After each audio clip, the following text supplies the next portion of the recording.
Your cat is sitting quietly in the middle of the room. Nothing has changed. No knock at the door. No sound you can identify. No other animal in sight. Then the head turns. The ears flatten against the skull. The tail goes rigid. And then the hiss, a full, committed threat display aimed at an empty corner. You look. There is nothing there. Your cat holds the posture for a few seconds, then walks away as if the moment never happened.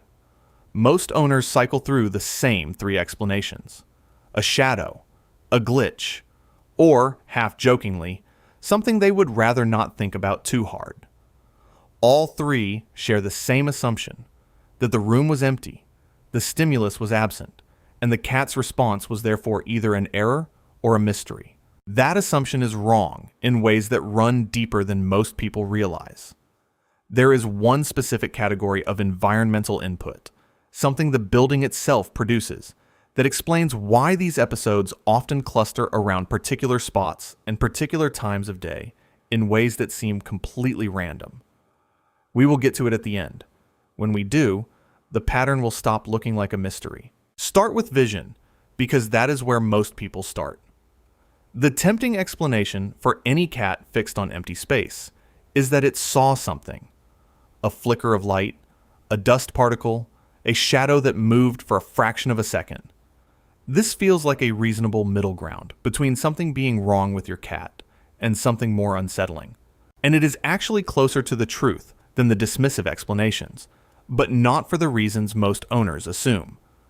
The domestic cat's eye contains a reflective layer behind the retina called the tapetum lucidum.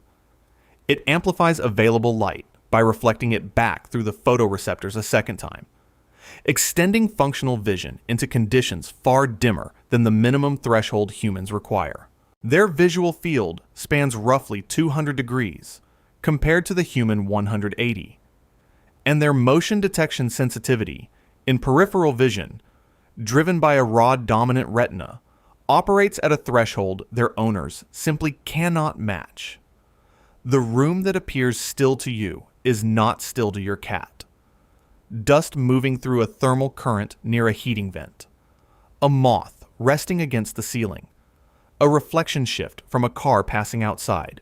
These are real stimuli producing real signals in the cat's visual system while registering as nothing in yours. That's not a glitch. That's a sensory gap between two species sharing the same room. But visual detection doesn't fully account for what you're seeing. When a cat is tracking something with its eyes, the pupils follow. The head moves. There is a target.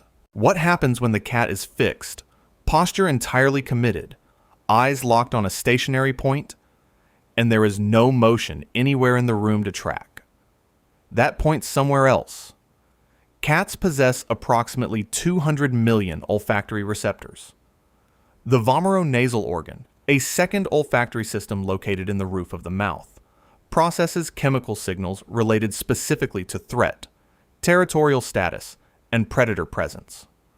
It is anatomically separate from the primary olfactory epithelium and routes to distinct neural processing centers. When a cat opens its mouth slightly and seems to taste the air, it is directing chemical information to this second system. Think about what that means for what the cat is registering in a room that smells, to you, like nothing at all. A neighboring cat that pressed its body against the exterior wall of your building left a scent signature. That signature, carried through a gap in window framing or pulled through ventilation, is now present in your living room. A mouse that entered a wall cavity hours ago is chemically announcing its location. A predator's trace, deposited days earlier near an entry point, is still active. The cat's threat response is not directed at empty space. It is directed at a chemical landscape its owner has no biological equipment to perceive. The hiss is accurate. The target is just invisible. Scent-based detection tends to produce a specific behavioral pattern: investigation, the Fleeman response, cautious approach. A full defensive display with flattened ears and rigid posture suggests something the cat is reading, not as a residue, but as an active, present threat. which is where sound enters the picture. The domestic cat's hearing range extends from approximately 48 Hz at the low end to well into the ultrasonic range, one of the widest auditory spans documented in any mammal. The human upper limit sits at around 20,000 Hz. Rodents communicate at ultrasonic frequencies that begin around 20,000 Hz and, in some species, extend well beyond 50,000 Hz.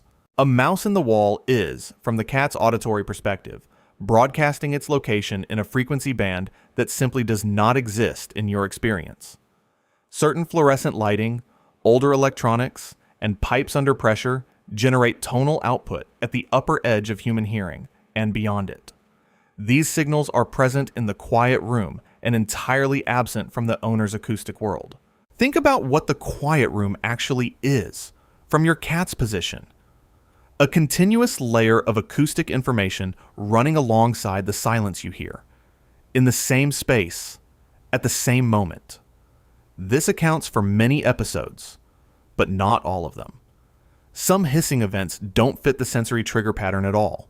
There is no scent source, no ultrasonic signal, nothing in the perceptual environment that should be generating a threat response. In these cases, the signal may not be coming from outside the cat.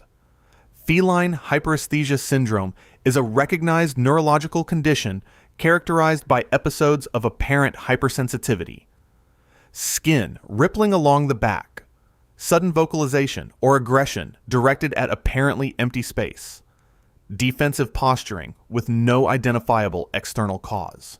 Partial seizure activity in cats can produce sudden hissing, apparent visual tracking of nothing, and full threat displays that resolve in seconds, leaving the cat seemingly unbothered.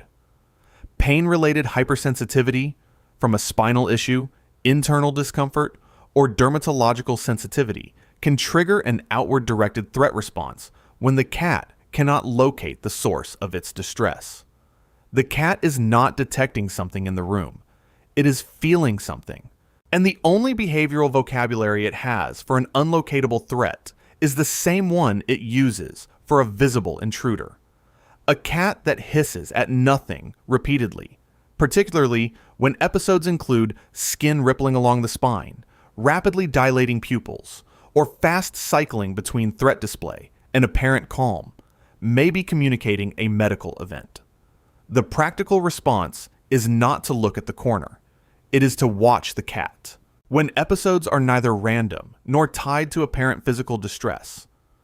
When they return to a specific location, consistently, over weeks or months, that points to something different again.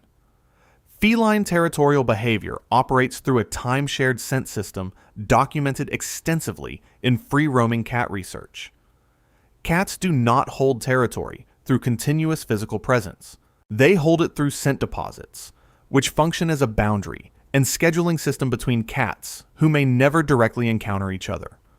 Research on domestic cat spatial behavior has confirmed that cats respond to scent marks from unfamiliar cats as active territorial intrusions, even when the marking animal has been absent for an extended period. That corner is not a random target. It is a location where a chemical record of intrusion persists. From a previous resident, a neighboring cat, or an animal that pressed against the exterior and left a mark that entered through the building structure. Enzymatic cleaning, which breaks down those chemical markers rather than masking them, consistently resolves this pattern in ways that other interventions do not. The cat is not being irrational. It is responding accurately to information embedded in the physical fabric of the space. The hiss is not aimed at nothing. It is aimed at a resident the owner never knew was there. Scent explains why a specific location is targeted, but it does not explain why episodes at that same location cluster at the same time of day. Why your cat's response to the corner in the hallway happens reliably at 7 in the morning, or again at 6 in the evening, week after week. That pattern points to the thing mentioned at the beginning. The lower boundary of feline hearing sits at approximately 48 Hz, a register where cats are detecting acoustic information in a range where human sensitivity drops sharply. H VAC systems cycling on at a particular hour, traffic volume building during a morning commute, weather pressure moving through. These variables share something. They produce low-frequency sound and structural vibration in registers that are absent from the human sensory experience. While the specific research on domestic cats and low-frequency vibration is limited, the broader literature on animal sensory biology has documented that many species respond to low-frequency acoustic and vibrational signals well below the threshold of human perception. And the cat's behavioral response to environmental stressors it cannot clearly locate is consistent with this pattern. The corner that triggers a consistent response may be where that low-frequency resonance concentrates most strongly in the room. The time clustering that seemed arbitrary may correspond precisely to when the building's mechanical systems cycle on, or when traffic load on a nearby road peaks. Think about what that means. The pattern you thought was random was never random. It was a map of the building's own output, rendered in the only language your cat has for reporting a perceived threat. Your cat was not malfunctioning. It was not seeing things. It was reporting accurately on a sensory environment that extends well past the one you inhabit. One built for motion at the edge of visibility. Chemical records of animals you never knew were present. Acoustic frequencies your auditory system was never designed to detect, and vibrations moving through the floor and walls of the space you share. Every time you looked at that empty corner and saw nothing, your cat was looking at it and registering everything the room was actually producing. That's not a quirk. That's a different frequency of reality, running alongside yours in the same space, all the time. If you want to understand what else your cat is communicating in moments that look like nothing, the next video goes somewhere most people never think to look.